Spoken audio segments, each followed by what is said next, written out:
Yo! All right, so we're going to talk about this banned and restricted announcement they just made. It's February 14th, 2019. Wizards of the Coast just announced that Nexus of Fate is banned in arena standard formats, which means best of one, either ranked or just any of the events, etc. Nexus of Fate is not banned in traditional or specialty formats, effective immediately, which is interesting. I've been wondering for since I started playing, if they would start banning stuff in best of one only. Honestly, I thought the first thing that would get banned in best of one would be something from the burn deck, because there were so many red decks playing best of one leading up the ladder. But here they are. They've answered that question. They've banned something in best of one, and we had something to say about it. How do you feel about I don't think I think that's kind of cool. Cool. I guess it's a good thing that they're going to actually separate these formats into two separate things, because it is kind of they are right. They're different, so that's fine. But apparently, based on what I see, I don't think I've seen a single person in the, I guess, minority of not liking this. I think a lot of people have been calling for, the head of Nexus of Fate or Wilderness Reclamation. But there's always a card or cards that people are complaining about, so that's nothing new. I've been that guy. Yeah, I mean, you're calling for them to replace the head of Rampaging Ferocidon. So, people say stuff, but right. I don't like this. They said in the announcement that there are two reasons that they will ban a card: power level reasons, and they don't think Nexus of Fate is too powerful. I agree. I agree too about that. The second reason is does it disrupt normal play?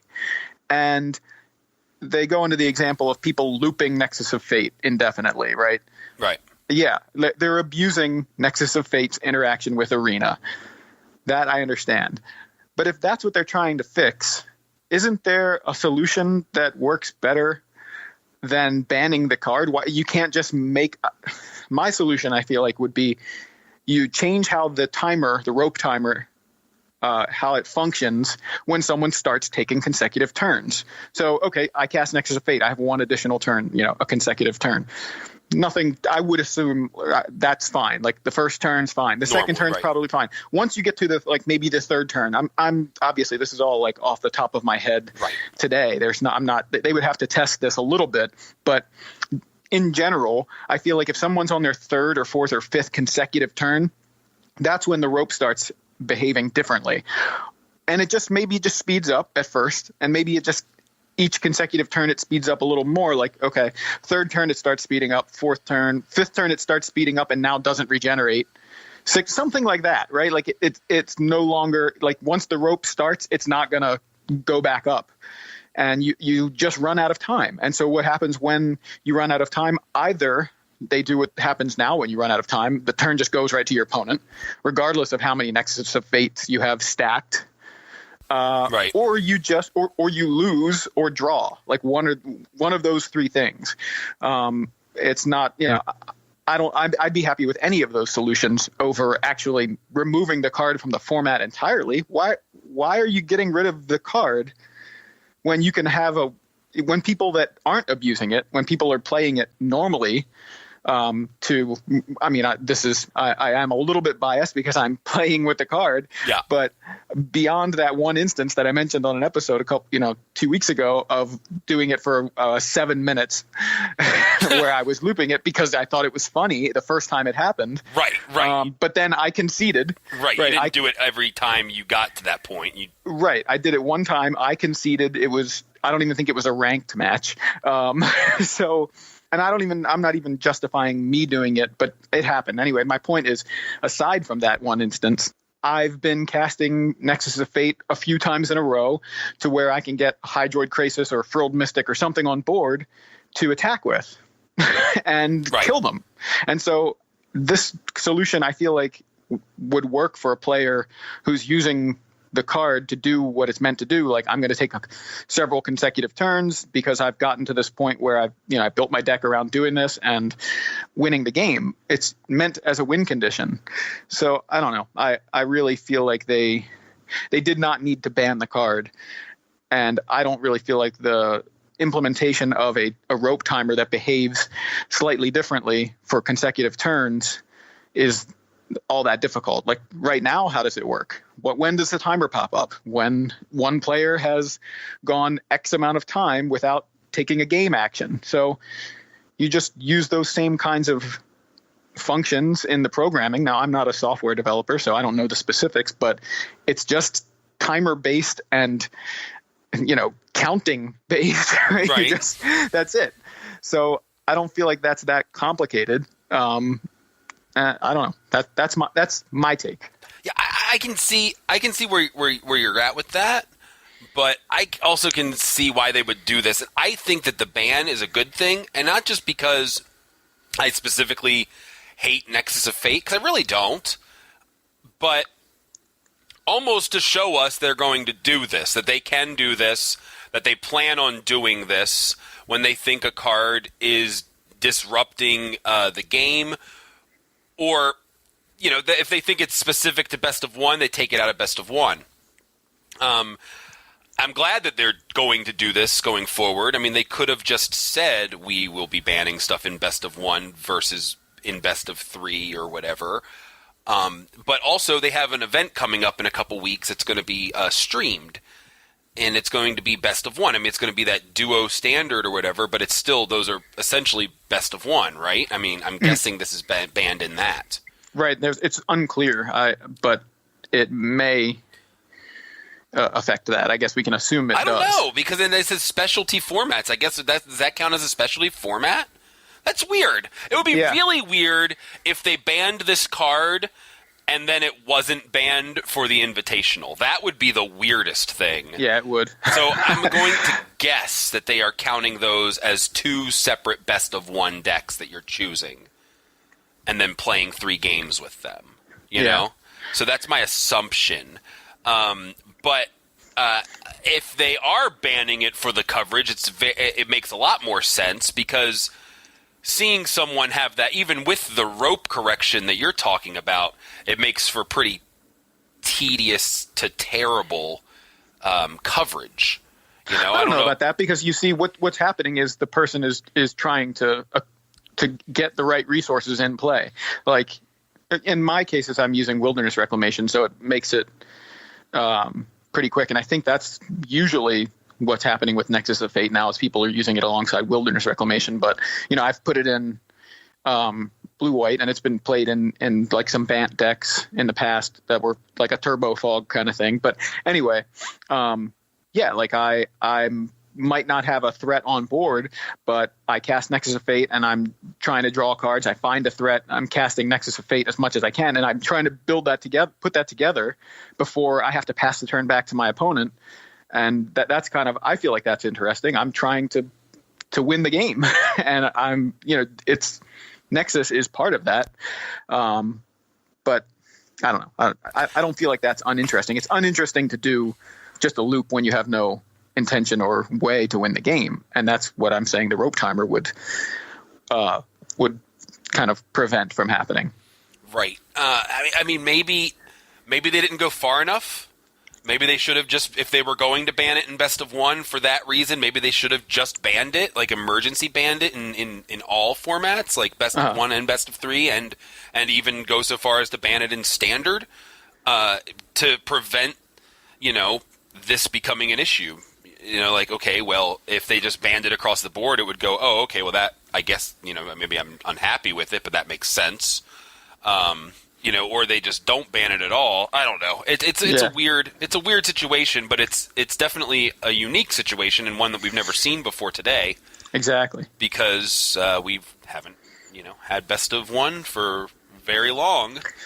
So, yeah, I personally don't agree with it. I think it's, like you said, it's unique, it's new, it's nothing we've seen before. My reaction is I don't see why another solution, because Wizards typically, I think, tries to find other solutions than banning a card.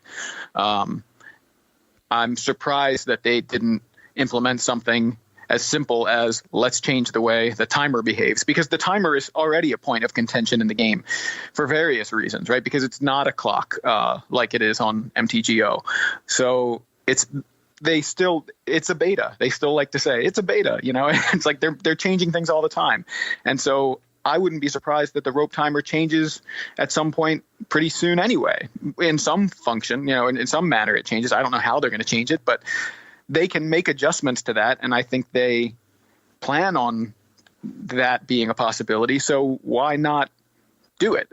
I just don't think it's that complicated. Maybe that's my problem. Yeah, it's just really weird. They're like, we'll continue to work on ways we can improve how Arena handles cards. Like Nexus. You've had Nexus of Fate since when? Since M19, right? I mean, yeah, M19. So last summer. It's been out since M19. You've had like 6. It's not like this card was just printed and like, oh snap, Allegiance, we got this new card and we don't know what to do. You've had like 6 months to figure out what to do with Nexus of Fate and how to fix this timer, and you haven't done it yet. You put Wilderness Reclamation into a set. Yeah, did you not test that strange. on Arena first? Did you not go, well, we got a thing that lets you untap your lands, and we got a thing that lets you take extra turns. Maybe we should test those two things together on this program to see if it works out right before we put this thing out into the wild. Well, the other thing is they mentioned in the article, Nexus is different in paper because you can take these shortcuts and things. Like you're saying that we have ways in our quote unquote software for paper tournaments and paper events to when you pick a loop, when you're looping, you say how many times it occurs, things like that. It's like, okay, well then you didn't need to ban the card in paper. Do the same thing to your software in your game. Make a way for the card to behave in a way that prevents somebody sitting there for infinite amount of time, like indefinitely, with Nexus of Fate. What would you do in paper? Well, they'd pick a number. Well, if we can't do that in Arena, what can we do? Why don't we pick a number? They've taken 20 consecutive turns. They lose. Like, this is it. Like, I don't know. Something like that. It's just, why are you banning the card rather than just changing the software? Because I know Nexus of Fate is unique to some degree, but taking extra turns is not. So are we just going to run into another card down the road that somehow functions in a way that makes someone take a bunch of turns, or just, and then they're like, oh, we got to fix the timer. Well, why don't we just ban the card? Like, why? Just change the timer. It's a timer. You know what the real problem is? The real problem is they're going to be wary of printing cards like this again. Well, sure, but maybe that's fine. But maybe that's not fine, because these kind of cards are neat in the game, and I would hate to see the design of the game changed by the functionality on a program, Right. I agree. Actually, I don't think it's fine. You know what I mean? Yeah. Like, that would suck if they didn't print another Nexus of Fate because they thought it might screw up the way it works on Arena. They need to really, in the future, they really need to consider how this card's going to function on Arena before printing it. And that doesn't mean they shouldn't print it. That means they need to correct Arena to accommodate it. Right, and that may have been the case for years with Moto too. We don't know what cards were changed or maybe not printed because of they weren't able to figure out how to get them to work on Moto. I don't know. It's a mystery, right? Like, we wouldn't know those cards, and we wouldn't know it. So there's no way of saying based for on sure how screwed up Arena or how screwed up Moto is. A lot of times, I feel like they've never once decided not to print a card because it wouldn't work on Magic Online. Because I've seen so many things work terribly on there that should just work fine. So I don't know. It comes down to me just saying, like, it's a timer. That's it. Like, hey, watch it. It's a timer. Joey. Just fix the timer. This is going out on our iTunes channel. This is clean, man. We're this is a episode of Yo. This is like a bonus episode of Yo MTG Taps, and we're gonna do a Patreon where future episodes like this will be available just to Patreon subscribers. But we haven't set up a Patreon yet. We need to learn how Discord works before we can launch a Discord channel. So we're not quite ready for a Patreon. But one of the things we're going to do is we're going to have these little short on-demand episodes. So yeah, you guys can look forward to more of these kinds of things whenever something comes up that we want to talk about. They should be short episodes. They're mostly going to be between 5 and 10 minutes. This one has gone a little longer than that. But just we're going to try it out and see how it goes.